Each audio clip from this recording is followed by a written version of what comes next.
Hi, I'm Scott at ediblemusic.com. Why should you high pass your kick drum? If you're using a high pass filter, then that's taking away low end frequencies. So it would seem counterintuitive perhaps, because if you want to have a nice big kick drum, a nice full low end, then you would want to have as many of those low end frequencies being sent out to your listener as possible. However, I want to show you some ways that the low end of your mix, and in particular here the kick drum, is made a lot more impactful by being precise with the frequencies rather than trying to add as many of those low end frequencies as possible. And a nice bonus here is that not only does it make the kick drum more punchy, but it also enables a bit of clarity for the rest of the mix, and in particular the bass guitar, because that instrument will have a little bit more space taking up on the low end, but you'll find that it has a sort of a ripple effect across the rest of the arrangement too. Here's the drum kit first, and then I'll show you how to EQ the kick drum to fix it up.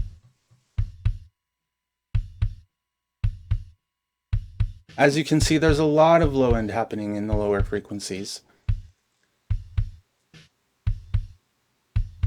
But if I move a high pass filter up,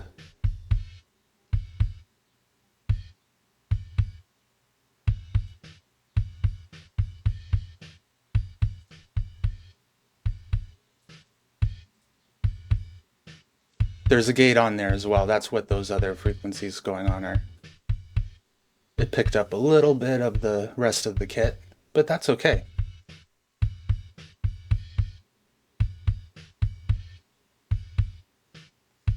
Now this area of the frequency spectrum is one where we will feel the frequencies hitting our chest more so than they'll kind of come to our ears. The lower end is a difficult frequency area to localize where a sound is coming from, but we'll feel it certainly. And so adding this high pass filter, it takes away some of the low end frequencies, but it helps to focus the kick drum. There are a few more things that you can do to build on this. I'll show you how this affects the rest of the kit first.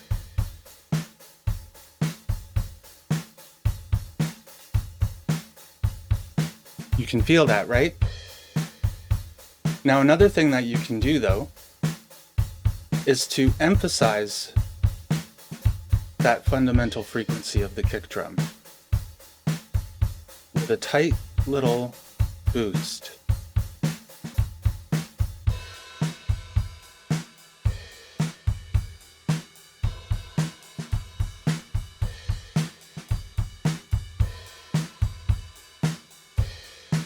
And you can emphasize it even more by doing a little cut just after the boost.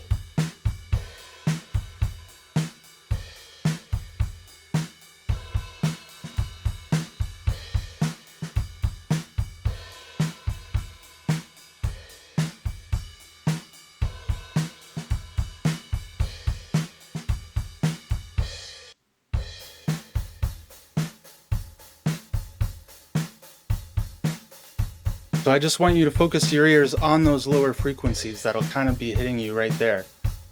The upper end of the frequency spectrum doesn't really matter too much yet.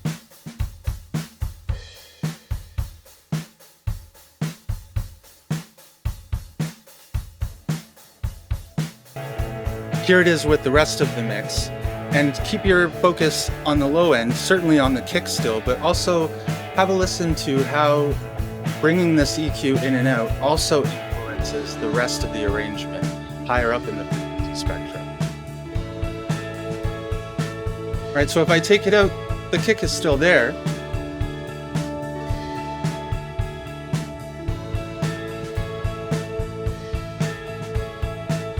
When I bring it in, it feels a lot more precise. These are just a few EQ moves that you can make use of by clearing away some of the very, very, very low end on the kick drum, pushing a high pass filter up just underneath the fundamental. You can emphasize the fundamental and then reduce the frequencies a little bit just above that, so that it's making the focus of the kick drum a lot more precise around that bass fundamental frequency of the kick drum. And it's, in a really literal way, it's helping the monitors to know what to do, because if the kick drum is open and has all of those frequencies, it feels kind of loose, but By isolating and making the kick drum more precise this way, it's allowing your headphones or your monitors to push out with a lot more precision. I'll show you again, I'll bring it in and out, and also listen to the bass guitar and the electric guitars here.